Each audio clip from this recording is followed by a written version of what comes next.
ako, apektado kami. I'm pretty sure ganun din ang sentiment ni Senator Lacson na parang kami pang kaaway. Kami nga nagsasalita ng totoo, parang kami naman ang kaaway. Ano ba yan, Yusek Claire? Bakit mo naman ganyan? Napaka-sarcastic naman yung binanggit mo. Malala talaga. Ito, Mayor, ano? May suhestyon na Mayor na po pwede bang yung mga LGUs na lang, ang mga siwa, dito nga sa mga flood control projects since kayo naman din ang nakakaalam sa inyong mga lugar. Kayo ho ba ay sumasang-ayon doon o ano bang masasabi po ninyo doon sa panungkalan na yan?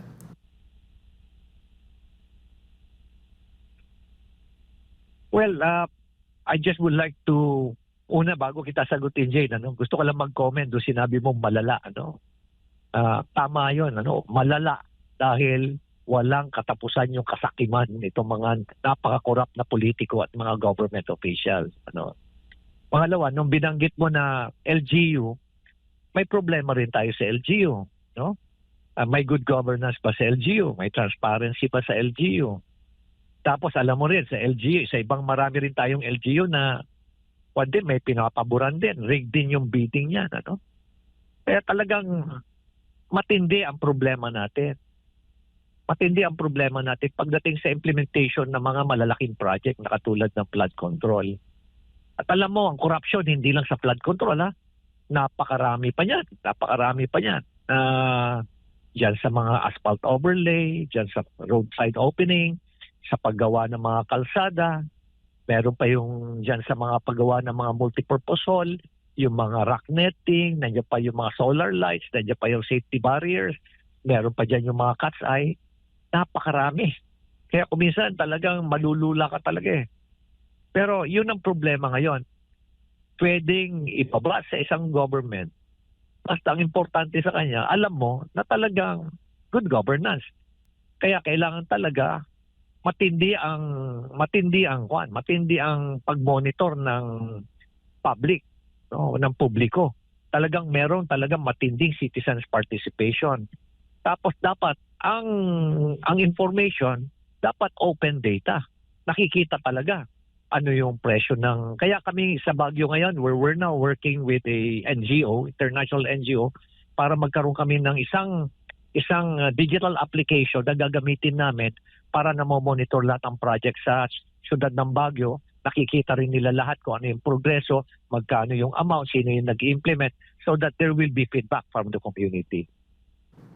Opo. Mayor, given doon sa mga contractors na nabanggit nga o pinangalanan ni Pangulong Bongbong Marcos Jr., sa tingin po ninyo ay madaling matukoy yung kung sino yung mga kasabwat, sino yung mga dawit dito nga sa maanomaliang flood control project?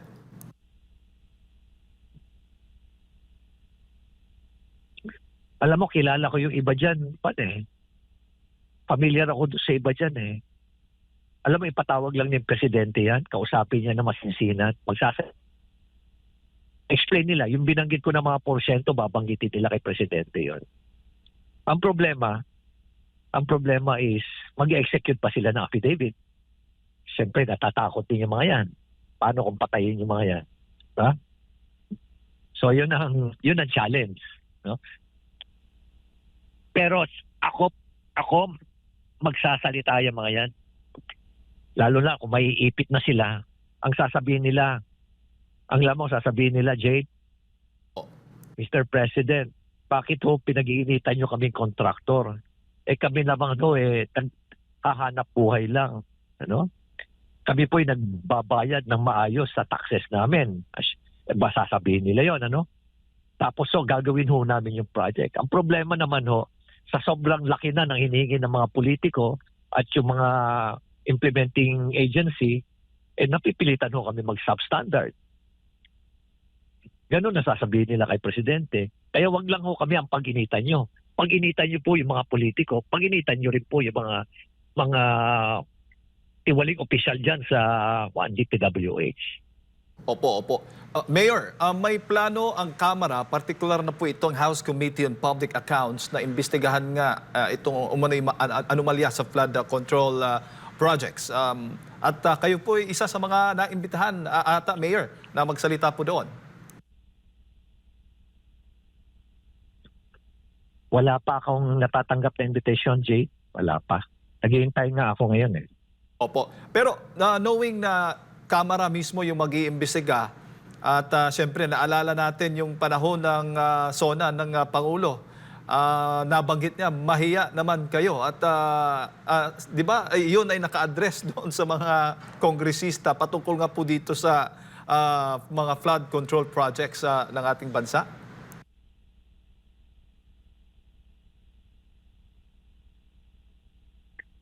Well, you said it, ano? You said it, Jay, no? Parang merong criminal organization involved sa organized crime. Tapos nagkakabistuhan na nalaman na, na-identified na, wata sasabihin mo doon sa criminal organization, oh, you investigate yourself. So, ano yung moral ascendancy mo? Ano yung credibility mo? In terms of reliability, hindi ko nalalam. Questionable lahat yan. Kaya siguro pinakamaganda talagang mag-appoint ng isang investigating agency o kaya mag-create ng isang investigating task force or investigating body to really focus on the investigation of these flood control projects. Opo. Mayor, kasi di ba ang usual na nangyayari kapag ang isang opisyal ng gobyerno ay may questionable sa kanyang trabaho, pag iniimbestigahan yan, ay dapat mag-resign o umalis muna pansamantala sa trabaho habang iniimbestigahan.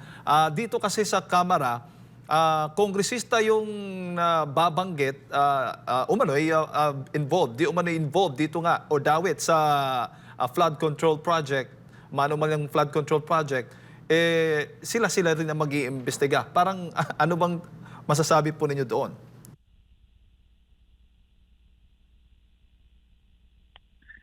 Tama ka, Jade, ano? Delikadesa.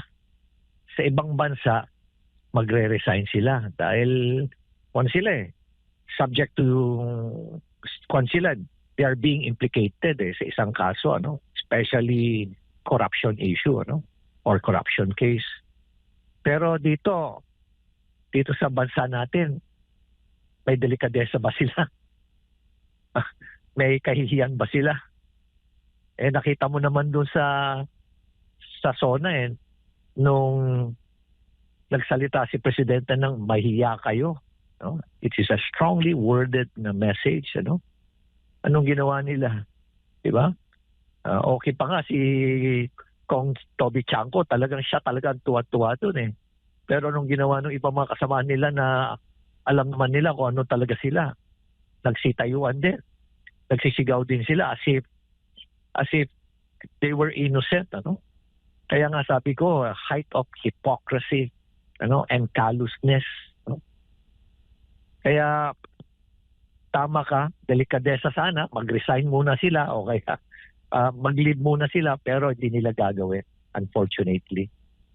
Po, Mayor, bago ko lang ipasa kay partner Admar, ang Senado at Kamara ngayon ay nagtuturuan kung sino bang dawit o dito nga sa mga contractors na nakatanggap po ng mga pondo para po dito sa flood control project. Ito ngang si Senate President Cheese Escudero ay isa nga sa mga nasampulan dyan sa Senado na parang tinitira dahil nga isa daw sa mga top campaign donor niya noong 2022 election ay naging contractor din pala para sa ilang flood control projects na nabanggit din doon sa listahan na pinangalanan nga ni Pangulong Bongbong Marcos Jr. Ano ho ba ang masasabi po niyo dito?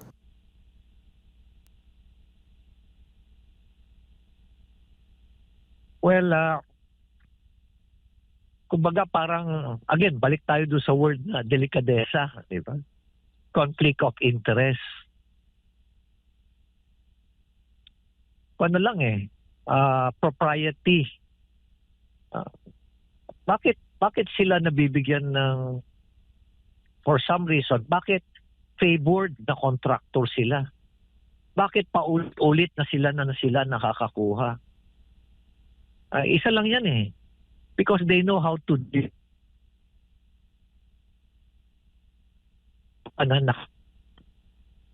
special package. Kaya sabi ko nga sa iyo kanina na yung nung binanggit ko sa iyo yung percentage, talagang nakakalula talaga eh. At because of that, nakukuha nila yung mga kontrata. No? Opo. Mayor, magandang umaga. Si Admar po ito. Meron pong panukala or gustong ipanukala itong si Senate President Chis Good morning. Escudero po na ipagbawal na sa mga public officials and mga kamag-anak hanggang 4th degree ata na makakuha ng kontrata, lalo na sa mga infra projects po. Anong nakikita nyo po rito?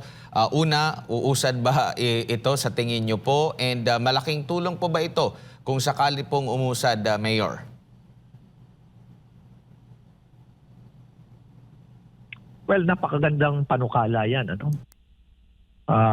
Kung talagang totoo, kung talagang genuine yung concern, napakaganda yan at malaking bagay yan. I just doubt kung papasa sa House of Representatives. Kasi nga, sabi nga natin, marami sila sa kanila involved dyan eh. Kaya yung binanggit nga ni Senator Lacson na 67, ito lang yung identify talaga na directly. Talagang involved sila. Ay talagang meron silang kumpanya na hinahawakan construction company. Hindi ako masyadong optimistic na papasa. Pero kung maipapasa nila yan, napakaganda yan at malaking bagay yan. Significantly, it will have a positive impact on the quality of our projects and at the same time, addressing corruption pagdating sa construction ng mga flood control projects and all the other infrastructure projects for that matter. Opo, and nakikita nyo rin po ba, kasi nabanggit nyo kanina po na parang kayo pa yung parang nagiging kalaban nung naibulgar nyo ito kasi parang pinagsasabihan pa na dapat verified yan, ganito, ganyan. Pero yung atin pong gobyerno ba, lalo na yung Office of the President, mga sangay nito, sapat po ba yung kanilang kakayanan at yung resources nila para matumbok at malaman, ma-verify mismo nila kung totoo ba itong mga nababanggit po ninyo na katiwalian po, Mayor?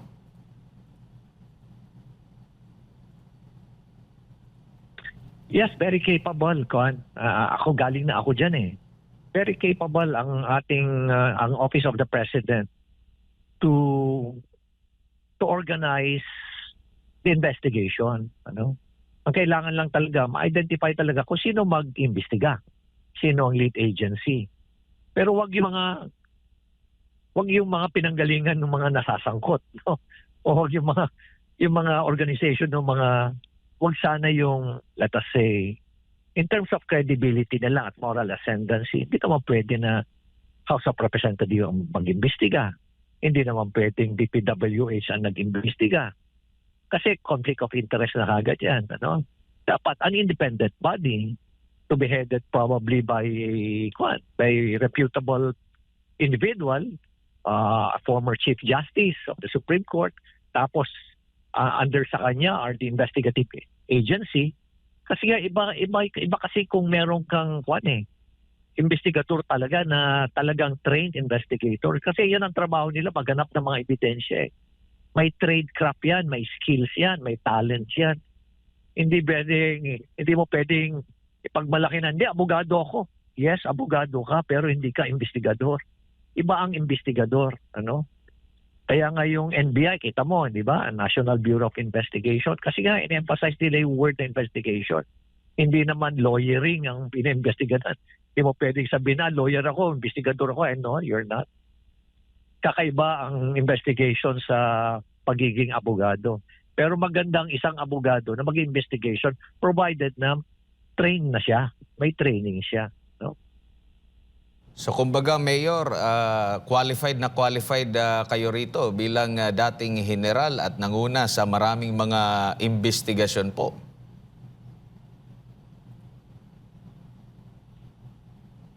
Yes, Admar, kaya nga ako nagbo-volunteer, if you remember, no? This will divert me from my function as mayor, pero just to seek out the truth, willing ako to head the investigation. Pero that will be up to the president, ano, kasi naman ang decision maker dyan. Kaya lang, nalulungkot lang talaga ako dun sa kan. Ako, apektado kami. I'm pretty sure ganun din ang sentiment ni Senator Lacson, na parang kami pang ang kaaway. Kami nga nagsasalita ng totoo, parang kami naman ang kaaway. Ano ba yan, Yusek Claire? Bakit mo naman ganyan? Napaka-sarcastic naman yung binanggit mo ng pahayag mo na sasayangin lang namin yung oras ng gobyerno. Please look at our background. Ano? And doon sa mga binanggit ko pa noon na mga corruption, meron bang pinabulaanan doon na hindi totoo? Diba? Kaya ako'y nakikiusap lang na please, huwag naman kayo maging sarcastic. Hindi po kami ang kaaway nyo rito. Kami po yung friendly force dito. Ang kaaway nyo po, yung mga kakilala nyo po dyan sa Kongreso. Yan po ang kaaway natin ngayon dito. At syempre, yung mga tiwaling official din dyan sa implementing agencies. Opo. Mayor, sa monitoring po ninyo or sa inyo pong sariling investigasyon, ito pong manumalyang mga flood control projects, ito po ba yung malimit na ini-insert lang sa atin pong budget? Kasi nabanggit din minsan ni DPWH Secretary Bunoan na wala silang sistema na ma-check talaga kung ano itong mga insertions, nalalaman na lang nila na mayroong mga in-insert doon na wala doon sa original nila na suhestyon after na pong mapermahan ng Pangulo ang budget.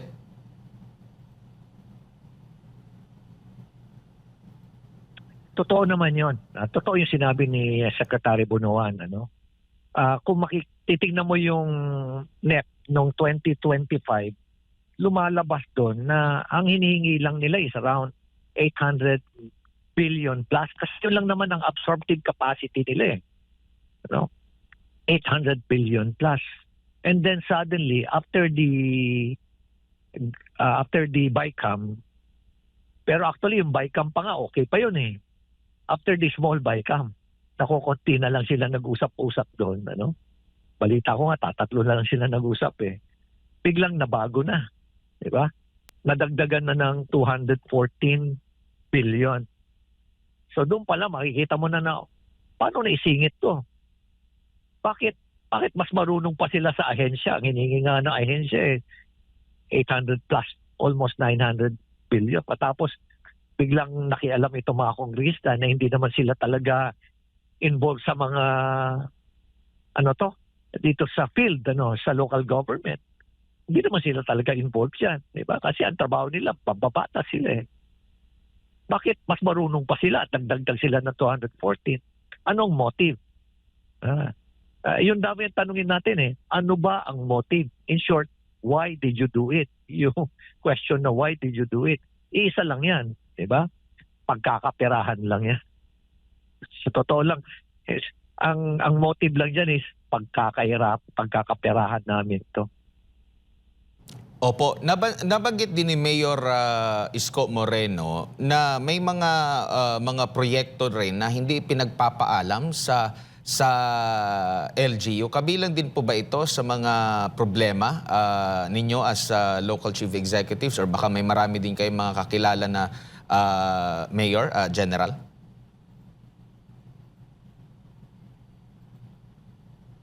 Well, mabuti nabanggit mo yan, Admar, ano? This is a very common. The members of the League of Cities, ito yung mga mayors ng mga syudad, ano? Pati na rin yung mga mayors sa munisipyo. Ano? Kasi marami kami sa sa mayors to good governance na municipal mayor. Very common yan. Ano? Explain ko sa iyo, Admar, if you have time pa, no? Do you have 1 Do I have 2 minutes more? Meron pa ba 2 minutes? Go ahead po, Explain Mayor. ko lang yung sistema sa pag-implement ng isang project. Okay. Sa local government, ang sistema is ganito. Magkakaroon ng, ilalabas namin yung budget. This is our budget. So ano yung programa natin for next year? So papag-usapan na namin yan starting July. Budget season yan. Umpisa na ng budget season yan. Sometimes early as June, pinag-uusapan na namin yan. Tapos ipapakita na. Ngayon, naman dahil mayroon silang development fund, magkakaroon ng prioritization matrix. Doon nila, may mga certain parameters na i-define. Tapos sa barangay, pag-uusapan nila yan. After sa barangay, i-represent nila sa distrito nila. And then, gagawin na nila yung top 5 na mga projects nila for that district or top 10. Tapos after that, it will be certified by the Liga ng Barangay. At the same time, magkakaroon ng series of public consultations yan. Bakit ito yung priority natin? Dahil may impact ito. Dahil ganito yung mas malawak yung affected na area. So ang impact nito mas malawak. Parang ganun, mga papag-uusapan yan. After that, it will be presented to the City Development Council. But before pala, nung City Development Council, ipapasok yan sa annual investment plan at sa annual procurement plan. Okay. So dun sa City Development Council, this is around 100 plus members to. Nandyan lahat yung mga barangay officials, nandyan din yung mga community leaders, mga sectoral leaders, mga religious sector, mga senior citizens, mga youth sector, business sector. Ang dami yan, ang dami members niyan. Tapos People's Council. So sa amin, sa Baguio kasi may People's Council kami. Doon, pag-usapan uli yan, i-represent uli yan, i-deliberate. Pag inaproba ng City Development Council, approval nila yung annual investment plan, tapos approval na rin yung budget. Okay, ganun ang sistema. At kung merong ina-implement na isang project, pero nakalimutan mong nilagay sa annual investment plan, tapos binayaran nyo, makakasuhan ka ng graft and corruption yan ng COA. Ganyan katindi, ganyan katidyos yung process. Pero sa mga kongrehista, alam mo ba kung paano yung sistema nila? I want this, I want that. Tapos i-implement na lang. Ulitin ko, I want this, I want that.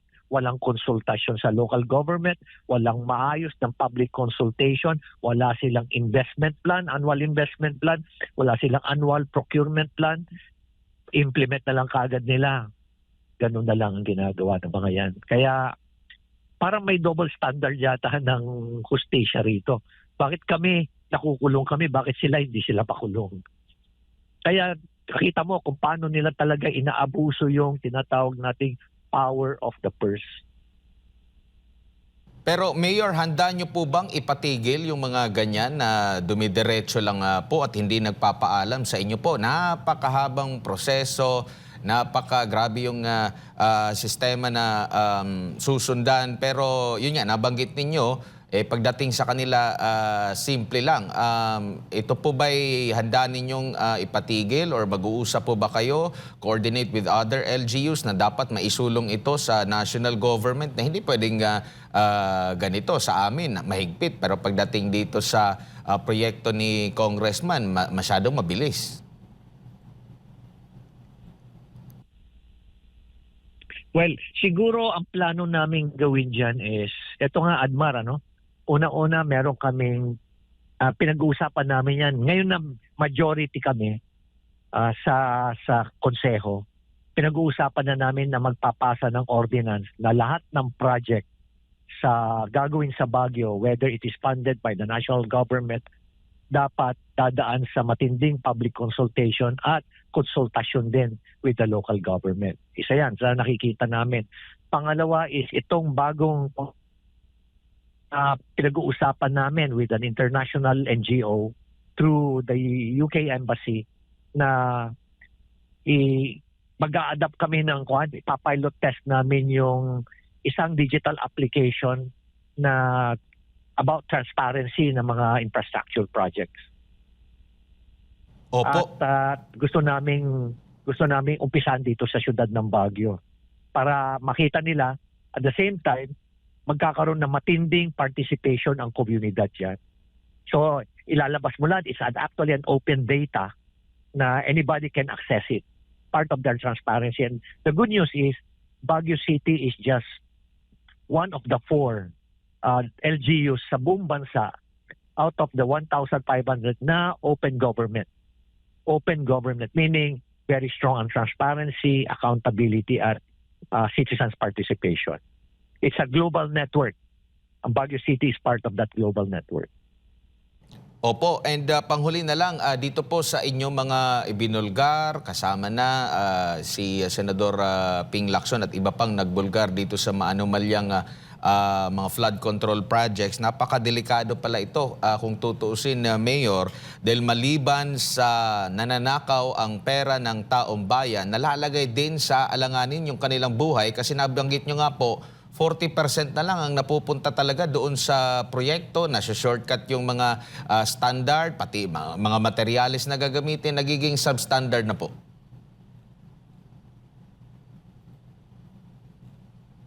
At totoo yan, Admar. Ang tanong ko nga sa ang tanong ko nga doon sa mga kontraktor na sabi ko, anong gagawin nyo kung ganyan na lang pala ang pondong naiiwan para sa execution ng project? Sir, mapipilitan po kaming i-substandard. Yun ang sagot nila sa akin. Mapipilitan po kaming i-substandard. Gusto man namin gawing quality, pero sir, napipilitan kaming i-substandard. Opo. Mayor, siguro huling mensahe po ninyo. Baka may mensahe po kayo sa Pangulong Bongbong Marcos Jr. at maging sa lahat po ng ating mga kababayan na nanonood po at nakikinig sa mga oras na ito.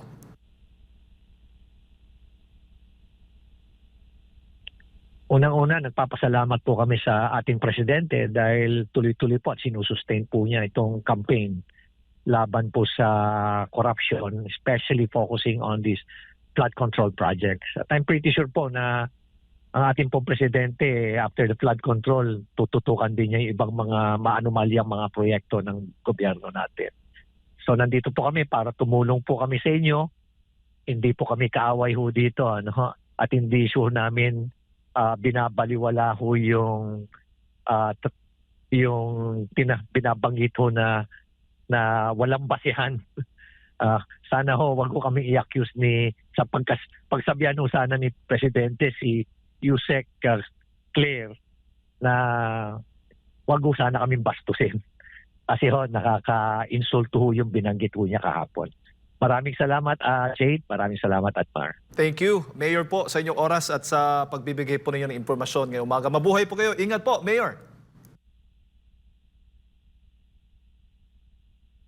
Kayo din. Ingat din kayo.